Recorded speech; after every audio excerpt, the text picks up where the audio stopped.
Okay guys, I am back with another video. எல்லாருக்கும் வணக்கம். Hopefully பாத்தீங்கன்னா எல்லாரும் ஜேப்பா இருக்கீங்க நம்புறேன். and இன்னைக்கு யார் பர்த்டே செலிப்ரேட் பண்றீங்களா எல்லாருக்கும் மிகப்பெரிய பர்த்டே விஷஸ். என்ன தல வர நீ கார்ல இருந்தே வீடியோ பண்ற வீட்டுக்குலாம் போறதே இல்லையான்னு கேட்பீங்க. ஸோ ஆக்சுவலா அக்கா மாமா ஊருக்கு போறாங்க. ஸோ அதனால ஏர்போர்ட் கிட்ட இருக்கேன். நம்மள பாத்துங்க. So Chennai airport. சரி okay right. Social media open பண்ணி பார்த்தேன். அப்படியே குஜாலா பாத்தீங்கன்னா ஒரு நியூஸ் பார்த்த உடனே பயங்கர ஹாப்பி எனக்கு. அந்த ரீசனுக்காக தான் இந்த வீடியோ பண்றேன். ஒரு மனுஷனை எந்த அளவுக்கு கிரிட்டிசைஸ் பண்ணிட்டு அந்த டவுன் பண்ணணும்னு நினைச்சாலும் அவரு சினிமா இண்டஸ்ட்ரிக்கு அவர் கான்ட்ரிபியூஷன் பாத்தீங்கன்னா வேற லெவல்ல இருக்கு. ஒரு படத்தை படமா பாக்குறோம் நம்ம. பட் அந்த படம் உருவாக்குறதுக்கு எவ்வளவு கஷ்டம், அதுல ஒர்க் பண்றவங்களுக்கு எவ்வளவு சம்பளம், ஒரு ப்ரொடக்ஷன் ஹவுஸ் எவ்வளவு லாஸ் ப்ராஃபிட் எல்லாம் பாக்குறாங்க. எண்ட் ஆஃப் த டே ஒரு நல்ல கண்டென்ட் நம்ம கொடுக்குறாங்க. அதுதான் மேட்ரு. சி தளபதி, அஜித் சார், அதுக்கப்புறம் நம்ம கமல்ஹாசன் சார், நம்ம ரஜினி சார், இவங்க எல்லாம் பாத்தீங்கன்னா like they are like commercial mass actors. எல்லா சென்டர்ஸும் கவர் பண்ற ஒரு நடிகர்கள். Whatever the script they are choosing, there will be fight, sentiment, romance, இந்த ஃபேமிலி இதெல்லாம் பாத்தீங்கன்னா இருக்கும்.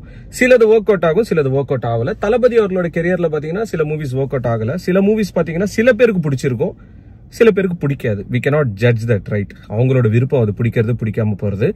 நம்ம கோட் ரிவ்யூ எல்லாம் கொடுத்திருந்தோம். ஹானஸ்டான ஒப்பீனியன் நான் கொடுத்தேன். ஃபர்ஸ்ட் ஹாஃப்ல இந்த லேக்ல இருந்தது, பட் எனக்கு செகண்ட் ஹாஃப் பிடிச்சிருந்தது. சில விஷயங்கள்லாம் இருக்கு, சிஜில எல்லாம் சிலதெல்லாம் பண்ணி வச்சிருக்காங்க. பட் எண்ட் ஆஃப் த டே ஓவராலா பேக்கேஜா பார்க்கும்போது ஒரு சூப்பரா ஒரு ஃபீல். அந்த படம் பார்த்துட்டு வெளியே வரும்போது 3 hour டைம் போனதே தெரியல. சில பேருக்கு அது பிடிக்கல அந்த படம், அது அவங்களோட ஒப்பீனியன், அதை நான் ரெஸ்பெக்டும் பண்றேன். இந்த படம் ஓடாது, தியேட்டர் கலெக்ஷனே கொண்டு வருது ஆகுனா தளபதி படம் வருதுன்னா தலைவர் கூட கம்பேர் பண்றது. நான் என்ன கேட்கறேன்னா, அவரோட ஏஜ் என்ன, தளபதி ஏஜ் என்ன, அவர் என்ன எவ்வளவு படம் பண்ணிருக்காரு, இவ்வளவு எவ்வளவு படம் பண்ணிருக்காரு, அந்த ஒரு டிஃபரன்ஸ் இருக்குல்ல. எப்பவுமே தளபதி சூப்பர் ஸ்டாரை ரெஸ்பெக்ட் தான் பண்றாரு, அவரும் பாத்தீங்கன்னா ரெஸ்பெக்ட் தான் பண்றாரு. இதுக்கு நடுவுல வந்த ஃபேன்ஸ் ஃபைட்டு, இதனால தான் பிரச்சனையே வருது. அபிஷியலா ஏஜிஎஸ் சைட்ல இருந்து ஒரு போஸ்டே போட்டுட்டாங்க. வேர்ல்டு வைட் இப்போ வரைக்கும் கோட் படம் பாத்தீங்கன்னா ரிலீஸ் ஆனதுல இருந்து 413 கோடி பாத்தீங்கன்னா கலெக்ட் பண்ணிருக்கு. ஏதோ 400 ரூபாய் மாதிரி சொல்றேன், 413 crores. அதுவும் ஒரு சிங்கிள் மனுஷங்க, தளபதி விஜய் அப்படின்ற ஒரு தமிழ்நாடுக்கு சேர்ந்த ஒரு ஆக்டர், ஒரு இந்தியன் ஆக்டர், ஒரு சவுத் இந்தியன் ஆக்டர் 413 கோடி ஒரு 68வது படத்துல பண்ணிருக்காரு. ஒவ்வொரு படமே ஒரு ரெக்கார்ட் அவர் வைப்பார். அவரோட படங்கள் வருதுன்னா அந்த 100 கோடி அப்படின்றது டீ கடைக்கு போயிட்டு ஒரு டீ வாங்கி குடிக்கிற மாதிரி தான் அவரோட கணக்குல. அப்படி ஒரு மாஸ் ஆடியன்ஸ் வச்சுக்கிட்டே இதெல்லாம் வேணாப்பா, நான் அரசியலுக்கு போயிடுறேன்ப்பா அப்படின்னு சொல்லிட்டு அவர் கிளம்பிட்டாரு. அதுதான் அவரோட ஒரு தன்னடக்கம், மக்களுக்கு நல்லது செய்யணும் அப்படின்னு ஒரு விஷயம்.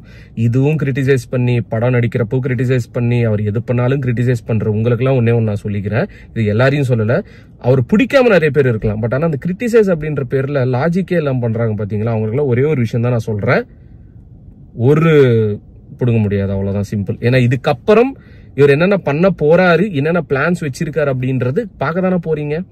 தமிழக வெற்றி கழகம் ஏதோ கட்சி ஸ்டார்ட் பண்ணிட்டு ஒரு கொடி அனௌன்ஸ் பண்ணிட்டு போய் ரிஜிஸ்டர் பண்ணிட்டு டக்குன்னு போயிட்டு சீட்ல உட்காரலாம் அப்படின்னு ஒரு மைண்ட் செட் கண்டிப்பா ஒரு கிடையாது. என்னென்ன பண்றாரோ எல்லாருமே திரும்பி பாக்குறாங்க, ஐயோ ஏதோ பெருசா மனுஷன் பிளான் பண்ணியிருக்காரு அப்படின்னு சொல்லிட்டு. அந்த அளவுக்கு பாத்தீங்கன்னா பேக்ரவுண்ட் ஒர்க்கிங்ஸ் போயிட்டு இருக்கு. ஒரு கட்சின்றது சும்மா கிடையாது. நிறைய பேர் சொல்லுவாங்க, நாங்க என்ன காசு இருக்குன்னு சொல்லிட்டு விஜயெல்லாம் கட்சிக்கு வந்தாரு, எவ்வளவு செலவாகும் தெரியுமான்னு சொல்லி. அதெல்லாம் தெரியாம அவர் கட்சி அனௌன்ஸ்மெண்ட் கொடுக்குறாரு. அது தெரியாது அவருக்கு. எங்க அடுத்த படத்துக்கு 270 மேல சம்பளம் வாங்குற, 270 கோடி. இதெல்லாம் விட்டுட்டு நான் அரசியலுக்கு போறாருன்னா there will be something, மக்களுக்கு நல்லது பண்ணணும் அப்படின்னு ஒரு விஷயம். சில பேர் இவர் பாத்தீங்கன்னா சினிமால நல்லா சம்பாதிக்கிறாரு, அதை விட நல்லா சம்பாதிக்கிறது அரசியல் போறாரு அப்படின்ற. எல்லா அரசியல்வாதிகளும் அப்படிதான் இருப்பாங்களா? ஒரு டிஃபரன்ஸ்ன்றது உங்களை அதான் சொல்றேன்ல, நம்ம மக்கி போன ஒரு மூளையா பாத்தீங்கன்னா நிறைய பேருக்கு ஆயிடுச்சு. எப்படி சொல்ற, இந்த மீம்ல எல்லாம் வரும் பாத்தீங்களா, மாடு சாணி போட்டா அது சுத்தி சுத்தினே இருக்குமே, அவங்க மூளை சுத்தியே பாத்தீங்கன்னா அதெல்லாம் சுத்திட்டே இருக்கு. ஏன்னா அந்த மூளை மக்கி போயிடுச்சு சில பேருக்கு. நம்மளும் நிறைய வீடியோல சொல்லிட்டு இந்த 413 கோடி பார்த்த உடனே எனக்கு அப்படியே பயங்கர சந்தோஷம். And congratulations to AGS, Archana Kalpathi, அதுக்கப்புறம் டைரக்டர் வெங்கட் பிரபு, அந்த ஹோல் டீம். இப்ப இந்த ஒரு 413 கோடி வருதுன்னா ஜஸ்ட் இமேஜின் இந்த படத்துல ஒர்க் பண்ண டெக்னீஷியன்ஸா இருக்கட்டும், பேக் அண்ட் டீமா இருக்கட்டும், அவங்களோட ஃபேமிலிஸா இருக்கட்டும், எந்த அளவுக்கு சந்தோஷமா இருப்பாங்கன்னு. ஏன்னா கோவிட் வர டைம்லயே மாஸ்டர் தியேட்டர்ல தான் வரணும் அப்படின்னு ஒத்த கால நின்ன மனுஷன் தளபதி. ஏன்னா கிட்டத்தட்ட 200 crores கிட்ட ஆஃபர் பண்ணாங்களா ஓடிடிக்கு, கொடுக்கவே இல்லையா, தியேட்டர்ல தான் வரணும். அதனால எத்தனை பேரோட லைஃப் நல்லா இருந்தது தெரியுமா. இதெல்லாம் பாத்தீங்கன்னா நிறைய பேர் இன்டர்வியூஸும் கொடுக்குறாங்க, சோசியல் மீடியால இருக்கு. இதெல்லாம் யாரும் பாக்குறது இல்ல. ஒரே ஒரு விஷயம் தான், தளபதி விஜயா பார்த்தாலே கடுப்பாகுதுப்பா. எது கடுப்பாகுது? ஏன்னா மனுஷனுக்கு அந்த மாதிரி ஒரு ஃபேன் ஃபாலோயிங். ஒரு வீடியோ பண்ணா அவ்வளோ ரீச், ஒரு சாங் வந்தா அவ்வளோ ரீச், ஒரு ஃபர்ஸ்ட் லுக் வந்தா அவ்வளோ ரீச், ஒரு சின்ன ஒரு போஸ்ட் போட்டா அவ்வளோ ரீச், ஒரு இன்ஸ்டாகிராம் அக்கௌண்ட் பண்ணா அவ்வளோ ரீச். நம்மால் தொட்டதெல்லாம் ரீச் தான். ஒரு ரெக்கார்ட்ஸ் பிரேக் பண்றாரு, ஒரு பாக்ஸ் ஆஃபீஸ் கலெக்ஷன் கொண்டு வராரு. இதெல்லாம் பார்க்கும்போது இட்ஸ் லைக் எப்படி இருந்தாலும் இப்படி பண்றாரு அப்படின்னு ஒரு கடுப்பு இருக்கும்ல, அந்த ஒரு எரியும் இல்ல, அடிவயிறு டிக்கிலாம் எரியும் இல்ல. ஸோ அதனால அடுத்தடுத்து என்ன பண்ண போறான்றது, என்ன பண்ணாலும் நம்ம சப்போர்ட் பண்ணுவோம். இதே அவர் தவறா எதுவும் பண்ண போறது கிடையாது, தட்ஸ் ஃபார் ஷியோர். அண்ட் ரொம்ப சந்தோஷமா இருக்கு. 413 கோடி இன்னும் தியேட்டர் ரன்ல தான் இருக்கு. ஐ திங்க் 500 crores மேல ஈஸியா வந்துடும். நான் ப்ரெடிக்ட் பண்ணியிருந்தேன் 1000 மேபி போகாம இருக்கலாம். ரெண்டாவது, இந்த movie it's not pan Indian stars யாருமே இந்த மூவில கிடையாது. One and only man Thalapathy, அவ்வளவுதான். மற்ற எந்த ஒரு ஆக்டர்ஸும் இந்த படத்துல கிடையாது. அந்த ஒரு ஸ்டேட்ல இருந்து சூப்பர் ஸ்டார். இது நான் இன்னொரு படத்தை நான் மீன் பண்ணல. இப்போ ஜெயிலர் படம் வருதுன்னா ஆப்வியஸ்லி அந்த இடத்துல பாத்தீங்கன்னா மத்த ஆக்டர்ஸ் இல்லைன்னா கூட தலைவருக்காக அந்த படம் ஓடும், இல்லைன்னு சொல்லவே இல்லை. பட் அந்த மோகன்லால் சார் இவங்கெல்லாம் உள்ள இருந்தது, அட்ஸ் அன் ஆடட் அட்வான்டேஜ் மற்ற ஸ்டேட்ஸ் கவர் பண்றதுக்கு. அவ்வளவுதான், சிம்பிள். இப்போ லோகேஷ் கனகராஜ் கூலி பண்றாரு, அதுல கூட நிறைய மல்டி காஸ்டிங் போட்டிருக்காரு. It's an added advantage for box office, அவ்வளவுதான், சிம்பிள். அப்படி நினைச்சா கோட்ல போட்டிருக்கலாம்ல மற்ற ஸ்டேட்ல இருக்கிற மெயின் ஆக்டர்ஸ், லீட் ஆக்டர்ஸ். ஏன் பண்ணல அப்படின்னா that is our market for Thalapathy Vijay. நம்மால் தொட்டதெல்லாம் ரெக்கார்டு, அவ்வளவுதான் சொல்லிட்டு இந்த வீடியோ முடிச்சுக்கிறேன் guys. Peace out and stay safe. நம்ம ஒரு 6 months முன்னாடி ஒரு சாங் ரிலீஸ் பண்ணியிருந்தோம், ஐ மீன் ஒரு ப்ரோமோ ரிலீஸ் பண்ணியிருந்தோம், மறந்து போனிய பெண்ணுன்னு சொல்லிட்டு. அந்த சாங் இப்போ next month I think I will be releasing that full song music video. இந்த வீடியோட எண்ட்ல ஒரு சின்ன ப்ரோமோ போடுறேன் just. So peace out and stay safe guys, bye. கரெக்டாக வீடியோ பண்ணிருந்த சைடில் போலீஸ் வந்துட்டாங்க. Let's see guys, Tata.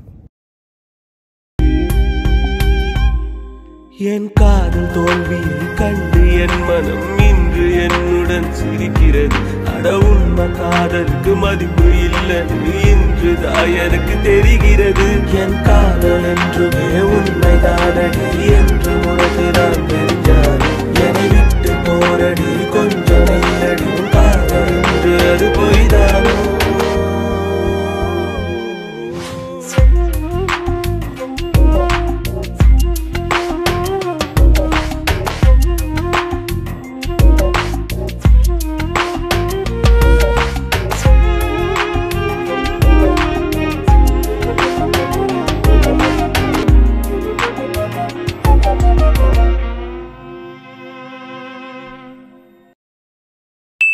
தளபதி கோடான கோடி ரசிகர்களின் என்றும் அறிவது. பிக் ஷாட் இவர் பிளாக் பஸ்டர் வந்த மகுமதி. இக்னோர் நெகட்டிவ் வெட்ட சொன்ன தங்க தளபதி.